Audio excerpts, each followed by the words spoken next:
Привет! Сегодня продолжим разбирать чакону Баха. Начало разбора можете увидеть здесь по ссылке. Те же персонажи, те же исполнители. И сегодня я выбрала кусочки с двухголосием. Двухголосие бывает разных видов. Я выбрала самые красивые моменты из чаконы. Я думаю, что вам они тоже понравятся. Очень надеюсь. Начинаем опять с Немани Радуловича. Слушаем.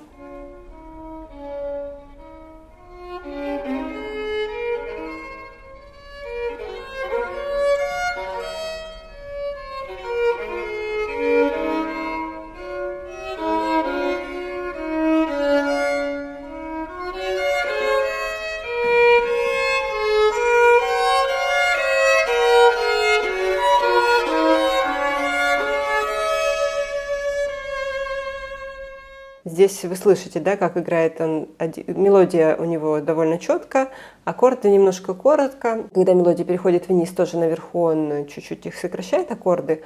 Ну, то есть их невозможно тянуть, когда у тебя вверху идет там длинная нота, а внизу в это время мелодия. Понятно, что это физически невозможно протянуть вверху и в это же время сыграть, то есть смычком в разные стороны.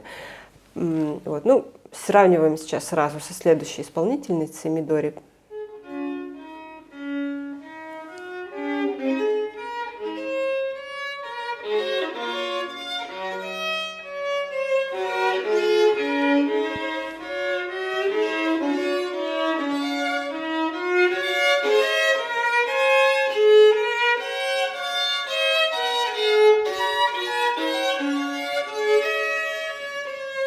Она играет более торжественно, более насыщенно, она старается тянуть все, и аккорды, и мелодию, и все у нее более в темпе. Ну, мне больше нравится у нее в этом именно моменте, как звучит. Прямо все так старательно до конца и очень насыщенно. Вот дальше Гидеон Кремер.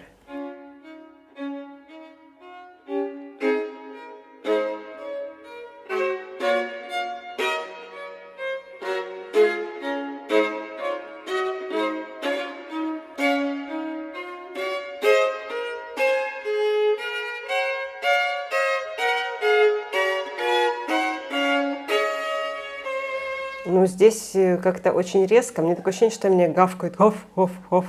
Да, все время. Не знаю, как у вас. Напишите в комментариях, если у вас какие-то другие ощущения или такие же. Ну, как-то по мне это рисковато. Вот дальше послушаем Хейфица для сравнения опять же.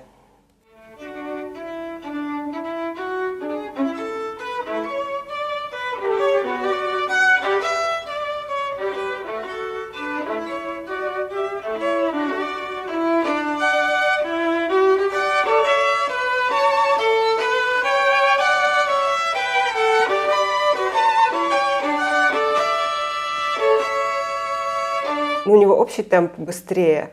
И мне очень нравится, как у него звучит. Все прослушивается один голос, второй, и всегда они меняются. То есть оба голоса хорошо прослушиваются, как будто, правда, вот диалог двух людей. К этому надо стремиться, когда мы играем двухголосие, стремиться к тому, что как будто у нас 2 или 3 бывает голоса, и они каждый должен быть слышен. Как в хоре, когда поют 3 человека, каждый должен быть слышен. В общем, здесь классика, да, у Хейфица. Немного шипит запись, к сожалению. У него вот это вот встречается. Она почему-то чем дальше к концу, тем больше шипит. В следующий момент, я думаю, вас застрянет в ушах. Если вы не хотите, чтобы у вас застрял Бах в ушах, не слушайте. Но я думаю, это неплохо, когда у вас в ушах Бах, а не умца-умца. Один из таких самых почему-то запоминающихся моментов вот из этой чаконы.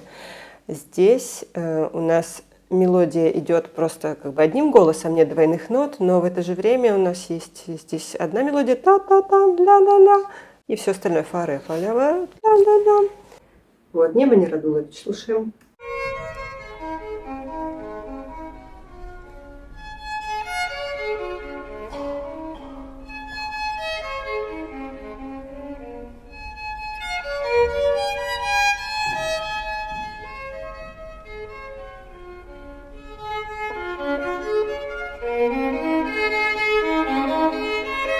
И сразу слушаем Мидори, потому что у них вот здесь, как бы для сравнения, да, но у них здесь похожий штрих, они похожим штрихом играют, похожим приемом, поэтому сейчас просто их послушаем, будем сравнивать больше с Кремером и с Хейфицем, там немножко будет разница.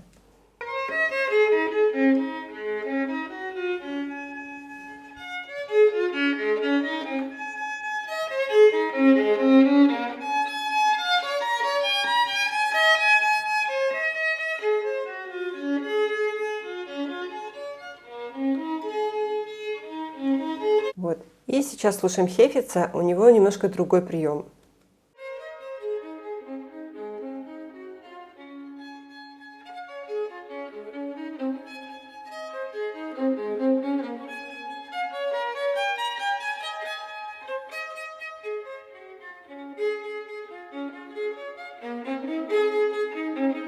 Вот, ну, он очень четко выделяет этот второй голос, ля-ля-ля, фа-фа-фа, и играет немножко быстрее. Ну, тоже хорошо слушается, да, Хефиц.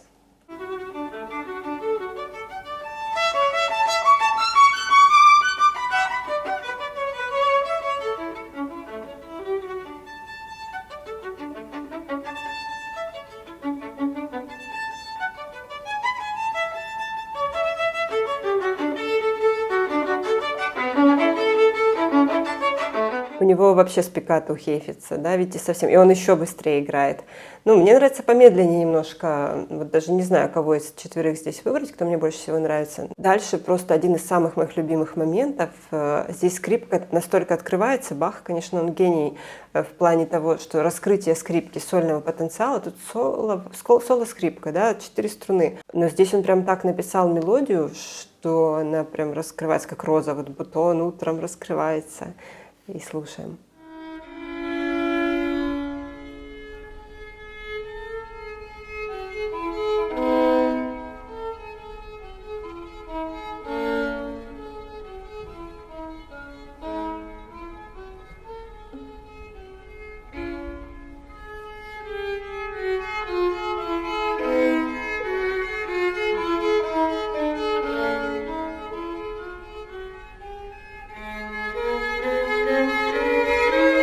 Ну, открытая струна, она всегда дает более яркий звук, а здесь он прям использует 3 струны постоянно, и ля открытая, она вот ля-ля-ля, там дает такое вот эхо, летит, как в горах.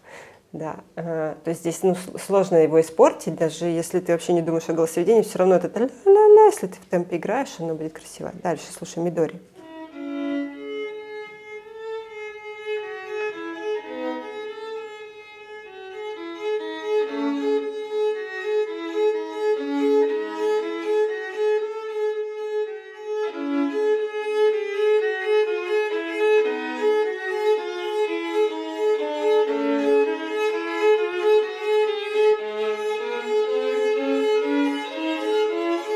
Вот, и сейчас сравним то же самое в хорошей акустике, как звучит.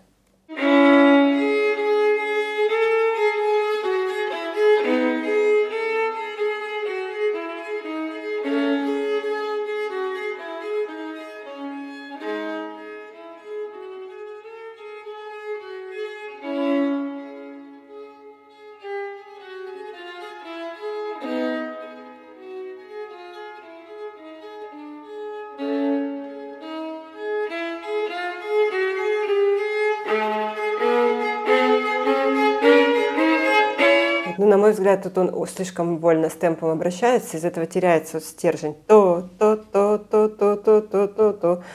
Хотелось бы немножко поровнее. Мне лично хотелось бы немножко поровнее по темпу, чтобы это не прям качает его, как шторм, да. Тут же идет вот еще за счет ритма такое тревожное немножко состояние. А у него он так растягивает иногда, что прям уже не знаю, что тут за состояние. Хефиц.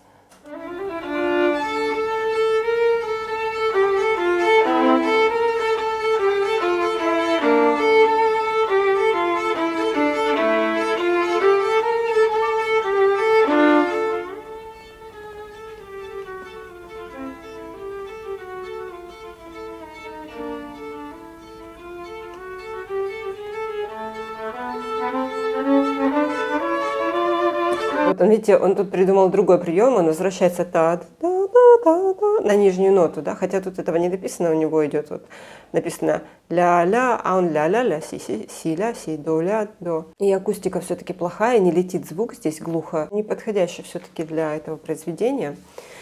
Акустика, хотелось бы, чтобы больше летела. Дальше просто классический пример двуголосия, самый обычный, тут всего 4 такта, даже чуть меньше. Просто верхний идет голос, короткий там, фа, соль, ми, фа, а в нижнем голосе идет более развернутая мелодия тре, ля, ре, ля, си, соль, до, соль.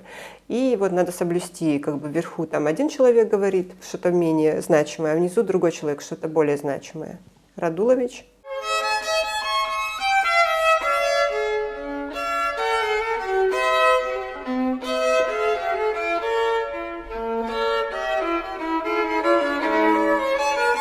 Вот. Ну, маленькие кусочки, просто сейчас послушаем. Мидори.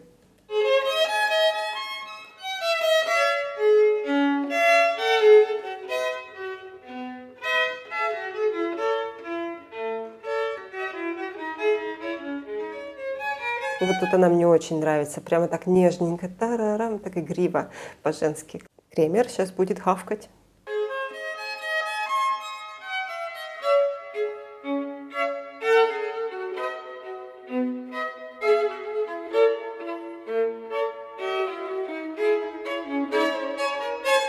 Ну нет, тоже он нежненько, так аккуратненько сыграл. Что это место, ну, оно как бы простое, но можно очень по-разному сыграть. Да? У него тоже он так собрано. Хейфец.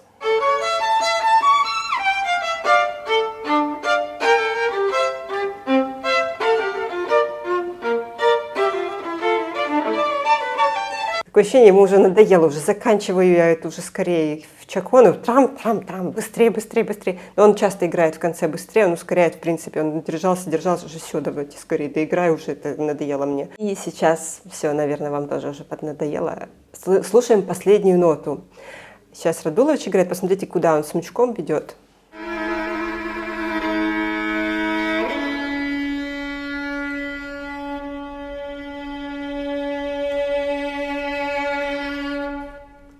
Да, теперь Мидори куда смычком ведет.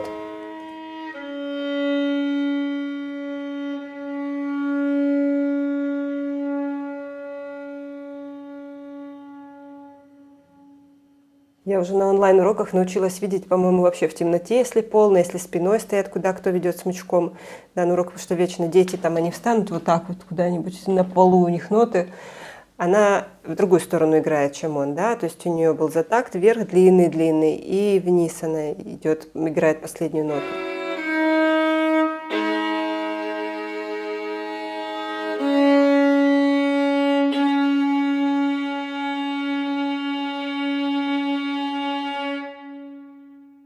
Да, если Радулович, он делал крещендо в конце, вверх играл на крещендо, Мидори в конце уходила на диминуэндо. А Кремер, он играет вниз, но у него звук держится ровно. У него до конца форте такое, меццофорте плотное. И он не снижает звук, не увеличивает, просто ровненько доигрывает. Да? Хотя там ничего не написано, как ее играть. Вот он и держит ровно. И последний, Хейфец, как играет эту ноту.